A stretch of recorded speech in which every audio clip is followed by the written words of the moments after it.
دو نہیں ایک پاکستان کا جو نعرہ ہے وہ تبھی پورا ہو سکتا ہے جب میرا کے پی کے کا وہ پٹھان یا ہزارے وال پگڑی پہن کے، دستار پہن کے، داڑھی رکھ کے، پانچے ٹخنے سے اوپر کر کے،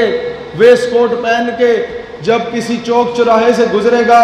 تو اس کو بھی وہی پروٹوکول دیا جائے گا جتنا ایک پینٹ کوٹ اور ٹائی پہننے والے کو دیا جاتا ہے، تو میں سمجھوں گا پاکستان خود مختار ہو چکا ہے۔ وہی شہید سیالوی جب چھترالی ٹوپی پہن کے پٹھانوں کا حلیہ اختیار کر کے جب چوکی سے گزرتا ہے تو پوچھا جاتا ہے کہاں سے آئے ہو، کہاں گئے ہو، لیکن وہی شہید سیالوی جب پینٹ کوٹ پہن کے اینکے لگا کے جاتا ہے تو خواہ میں سلوٹ بھی مار دیتے ہیں کہ صاحب جا رہے ہیں۔ تو اقبال یہی تو روتے تھے، یورپ کی غلامی پہ رضامند ہوا تو، مجھ کو گلا تجھ سے ہے یورپ سے نہیں ہے۔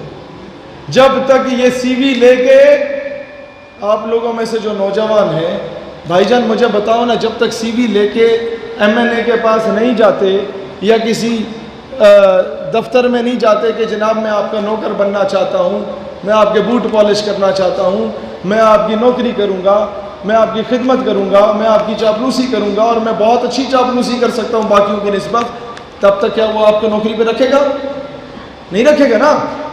تو جب تک خود جا کے بیٹیوں کی دلالی نہیں کرو گے تب تک امریکہ بھی تمہیں اپنا غلام نہیں بنائے گا۔ یورپ کی غلامی پہ رضامند ہوا تو، مجھ کو گلا تجھ سے ہے یورپ سے نہیں ہے۔ اگر وقت پہ نقیب اللہ محسود کے قاتلوں کو کیفر کردار تک پہنچا دیا جاتا تو آج میرے کے پی کے میں آگ نہ لگ رہی ہوتی۔ اگر وقت پہ جب پہلا ڈرون اٹیک فاٹا میں گرایا گیا اس کے اگلے دن نیٹو کی سپلائی کو روک کے اس کے کنٹینر کو آگ لگا دی جاتی تو دنیا ہمیں بغیرت نہ کہتی۔ اگر وقت پہ جب انٹرنیشنل کورٹ آف جسٹس میں جا کے کلبھوشن یادو کا سٹے آرڈر لے لیا ہندوستان نے، اس کے اگلے دن اے پی ایس پشاور کے سامنے اسے پھانسی کے پھندے پہ لٹکا دیا جاتا تو دنیا پاکستانی قوم کو غیرت مند قوم سمجھتی، بیکاری نہ سمجھتی۔ ابھی نندن کو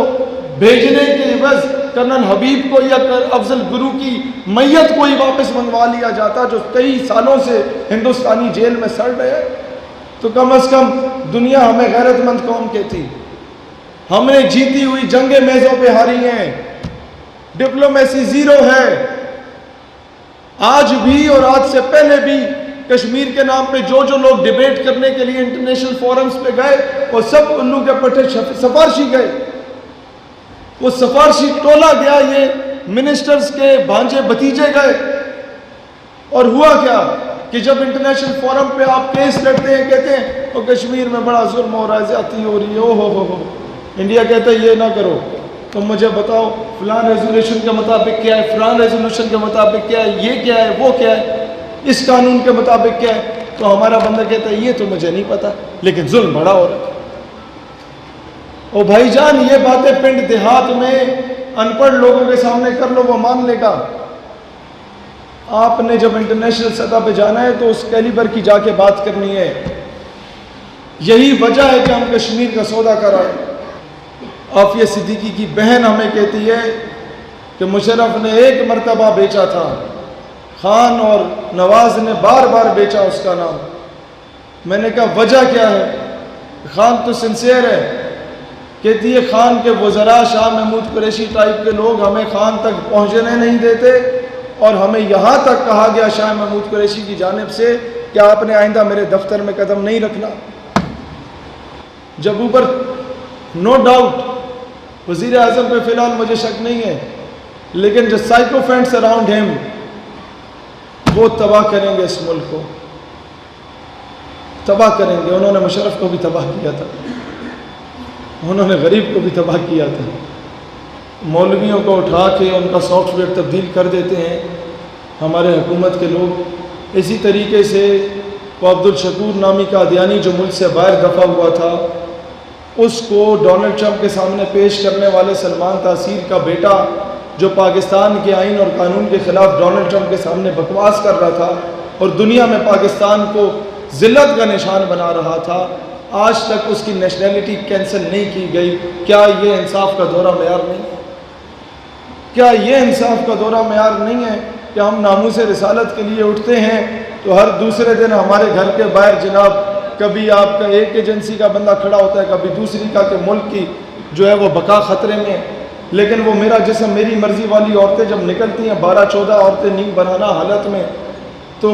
ڈپٹی کمشنر صاحب جو ہوتے ہیں وہ سب سے پہلے ان کے استقبال کے لیے کھڑے ہوتے ہیں، madam how can I help you? کیا یہ انصاف کا دورہ معیار نہیں ہے؟ مجھے بتاؤ نا، کب تک یہ آدھا گھنٹہ کھڑے ہونے سے کشمیر آزاد ہوا کبھی؟ مجھے بتاؤ اگر ہوتا ہے میں 1 گھنٹہ کھڑا ہوتا ہوں تاکہ ساتھ فلسطین بھی واپس لے آؤں، نہیں ہوگا۔ میں کہتا ہوں نہ ہوا، آدھا گھنٹہ بیٹھ کے احتجاج کر لو، کشمیر مل جائے گا، نہ ہوا آدھا گھنٹہ لیٹ کے احتجاج کر لو، کشمیر مل جائے گا۔ لیکن پھر بھی نہ ہوا، خان صاحب آدھا گھنٹہ امت کے سامنے مرغا بن جاؤ کہ اب محمد بن قاسم نے نہیں آنا، اب ٹیپو سلطان یا نور الدین زنگی نے نہیں آنا، اب ہم لوگ گانے گا کے ڈھول بجا کے کشمیر آزاد کرائیں گے، انڈیا جا جا کشمیر سے نکل جا۔ میں نے کہا اس طرح نہیں نکلے گا، ایک اور ترانہ بناؤ، انڈیا دفع ہو جائے کشمیر سے نکل جا، شاید نکل جائے۔ وہ کشمیری مائیں ہم سے پوچھتی ہیں وہ کب تک ہمارے نام کو بیچو گے؟ ہمارا بچہ جب بازار میں نکلتا ہے تو ہندوستانی فوج اسے گریبان سے پکڑ کے پوچھتی ہے، آگے وہ پاکستان سے خالد بن ولید کے وارث، آگے وہ طارق بن زیاد کے وارث کشتیاں جلا کے پاکستان سے۔ وہ کہتی ہے بیٹا مجھے پتا ہے تم لوگ بڑے مجبور ہو، لیکن تم تقریریں بڑی اچھی کرتے ہو، مجھے بتاؤ نا میں اس سے کیا جواب دوں؟ تمہاری تقریر لا کے سناؤں یا تمہارے وزیر اعظم کی تقریر لا کے سناؤں؟ دوستانے سے بتا، یہ جب بیک گراؤنڈ میں یہ لگتا ہے اس کا مطلب ہے کہ آپ ذرا ختم کریں۔